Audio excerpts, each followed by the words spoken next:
Bien-aimés frères et sœurs en Jésus, la grâce, la paix et la miséricorde nous sont donnés de la part de Dieu le Père et de Jésus-Christ, son Fils, notre Sauveur. Amen. Pour notre méditation de ce jour, nous allons lire dans l'Épître aux Hébreux, chapitre 12, verset 4. Avant la lecture, chantons à la gloire de notre Dieu le cantique 475, tout joyeux bénissons le Seigneur, mais sa dernière strophe, nous voulons en retour bon Sauveur. Nous voulons en retour bon Sauveur, t'aimer par-dessus toute autre chose, forme ton amour dans notre cœur. Et puis de chacun de nous dispose gloire à Dieu, gloire à Dieu, gloire à Dieu.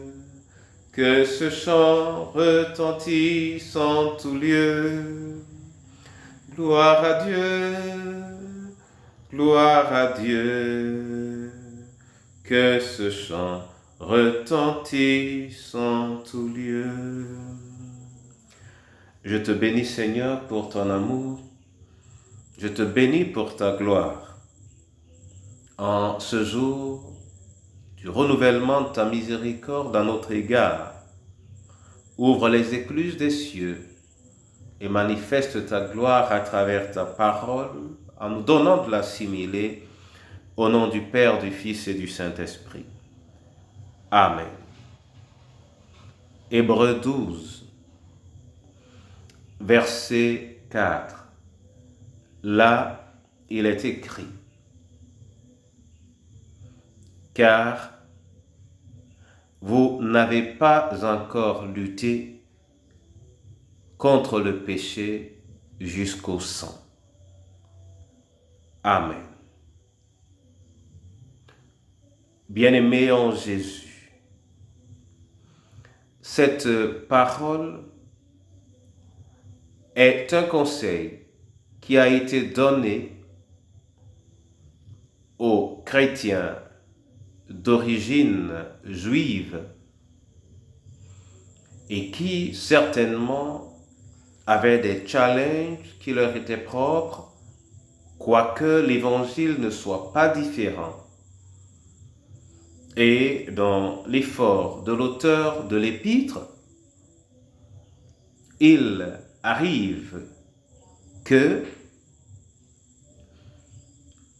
il leur soit recommandé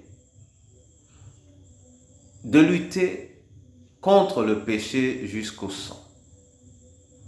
Et cette recommandation est donnée sous une forme d'affirmation qui part par la négation, car vous n'avez pas encore lutté contre le péché jusqu'au sang.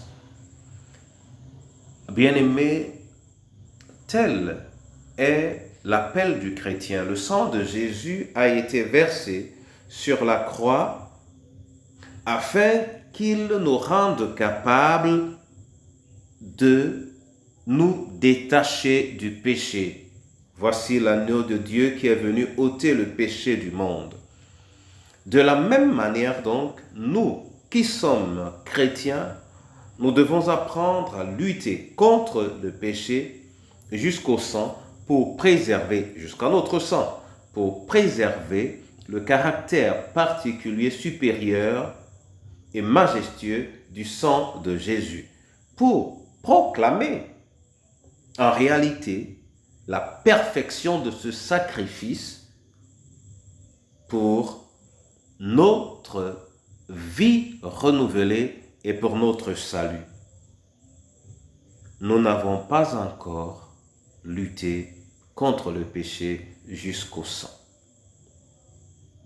Que cette phrase, que ce verset nous donne la force de renouveler notre engagement et de décider de ne pas marcher selon la convoitise du monde, mais selon les exigences de notre nouvelle identité acquise en Christ Jésus. Nous ne luttons pas par nos propres moyens. En réalité, dans cette bataille, celui qui est la source, le consommateur de notre foi, a déjà agi et il agit toujours. Celui qui nous a acquis la victoire sur la croix ne nous appelle pas à courir vers la victoire, mais à partir de sa victoire pour la préserver dans nos vies. Il nous soutiendra et son nom sera glorifié. Amen. Père éternel, je te bénis et je te dis merci pour cette parole qui nous ramène à la puissance et à la force de ta présence. Je te bénis et je te dis merci pour le soutien que tu nous apporteras afin que nous soyons victorieux vis-à-vis du péché. Toi qui as fait germer en nous la volonté de cette victoire à travers ta victoire à toi, tiens entre tes mains le malade, le prisonnier, le veuf, la veuve et l'orphelin, l'esselé, l'abandonné, le rejeté. Tiens entre tes mains chacune de nos familles, tiens entre tes mains notre pays et particulièrement ton Église qui a besoin d'être un vif témoin de ta présence en cette génération. Que ta victoire, Seigneur, se lise dans notre détachement du péché, dans ton Église, au nom du Père, du Fils et du Saint-Esprit.